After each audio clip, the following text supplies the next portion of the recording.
You think your house is a mess because you're busy. That's the lie you tell yourself. You think you need a bigger closet, one more storage bin, maybe one more room. Wrong. That's how people quietly bleed out money, time, and peace inside their own homes. Because clutter never shows up looking like clutter. It shows up as just in case. As I might need this someday. As well, someone gave it to me. And before you notice, your home stops being a home. It becomes a silent storage company you pay for every month. You pay to heat it, you pay to cool it, you pay with stress, with that sting of never finding the one thing you need the second you need it. Japanese homes aren't calmer because those people were born with more willpower. They're calmer because the home itself blocks bad decisions before they ever become normal. The West asks, where can I store this? Japan asks a colder question. Why did this come into the house at all? Once you see the 15 things Japanese homes quietly refuse to keep, your own place starts to look different. Not dirty, just overloaded. Number 15. The junk drawer. Dead chargers, pens that barely write, mystery screws, keys nobody claims. You open it for scissors and find everything except scissors. That's not organization, it's avoidance with a handle. In Japanese homes, small things aren't allowed to become homeless. Scissors have a spot, tape has a spot. If something has no place, it doesn't get to stay. The rule is simple. If it takes more than 30 seconds to find a basic item, you're working for your home, not the other way around. Number 14. Laundry mountains. In the West, one basket becomes a pile, and Sunday becomes laundry prison. The bigger the pile, the more it feels like proof you're falling behind. Japanese homes keep laundry small, frequent, boring. A little load in the evening, hang it, done. Batching feels efficient, but it turns small tasks into monsters. A tiny daily habit annoys you, a giant weekly pile defeats you. Number 13. Shoes inside. You walk through parking lots, public bathrooms, sidewalks, then carry all of it onto the floor where your kids play. Everyone does it, so it feels normal. In Japan, the door is a border. Outside ends right there. Shoes stop, slippers start. Skip that boundary and you'll vacuum, mop, buy new products and still wonder why the floors feel dirty. You're not cleaning a home, you're cleaning the street over and over. Number 12. Furniture that steals your movement. A huge couch looks gorgeous in the showroom, then lands in your living room like a wall. You squeeze past it, bang your leg, can't clean under it. Japanese homes lean on furniture that's lower, lighter, movable. A table folds, cushions stack. A room can change jobs during the day. Every blocked path is friction. Your home shouldn't make you negotiate just across the room. Number 11. Cable chaos. Look behind the TV, under the desk, beside the bed. A black nest of cables, one still plugged into something you don't even own anymore. You ignore it because it's hidden, but your brain doesn't. Visual mess is still mess. Hide them, shorten them, bundle them, toss what you don't need. A clean desk with a cable jungle behind it isn't clean. It's stress with a keyboard on top. Number 10. Kitchen gadgets that pretend to be solutions. A banana slicer, a garlic press, a second air fryer because the first one was too small, and dinner still feels hard. Every tool creates 3 new problems. Where does it live? How do you clean it? How often do you actually use it? Japanese kitchens run on fewer, better tools. A sharp knife, a reliable pan, a rice cooker. A tool you use twice a year is just rent-free plastic. Number 9. Chairs for people who don't exist. A table built for 8. A family of 3. 6 chairs holding jackets, mail, and random boxes. Western homes are designed for imaginary events. The dinner party that never happens, guests who rarely come. Your home should serve your real life, not your fantasy life. A chair nobody sits in becomes a shelf. A shelf becomes a pile. A pile becomes shame. Number 8. The overstuffed fridge.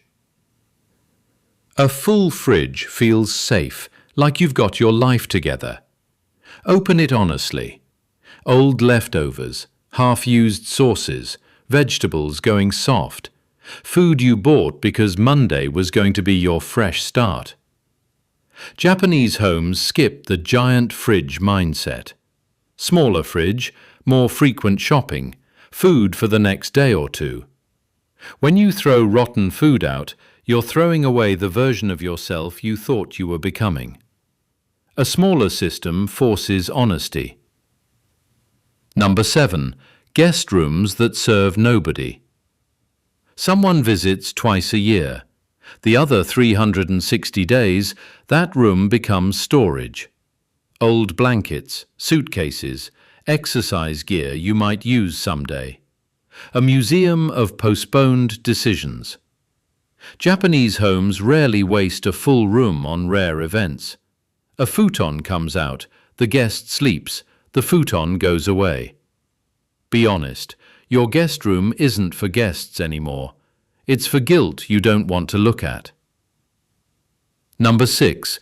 Storage that creates more stuff.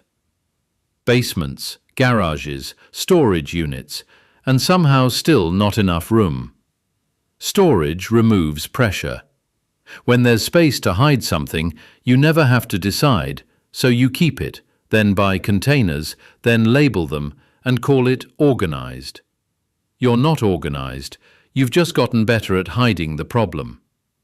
Less storage builds discipline because the decision has to happen now. Number 5. Counters you can't wipe. Can you clear your counter in one smooth motion? If not, that's not a workspace, it's a display shelf. Coffee machine, toaster, blender, spice rack, a charger, a bottle that belongs in the bathroom.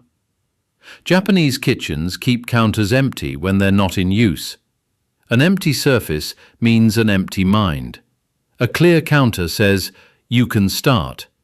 A crowded one says, first deal with all of this.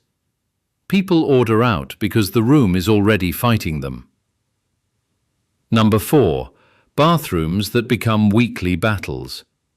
The Western way: ignore every small mess all week, then attack the bathroom on Saturday like it betrayed you. Japanese habits lean on prevention. A quick wipe after use, a rinse, a squeegee. The secret isn't intensity, it's timing. Soap scum is easy today, annoying tomorrow, disgusting next week. A 2-minute habit saves you a 1-hour punishment. Number 3. Background noise disguised as comfort.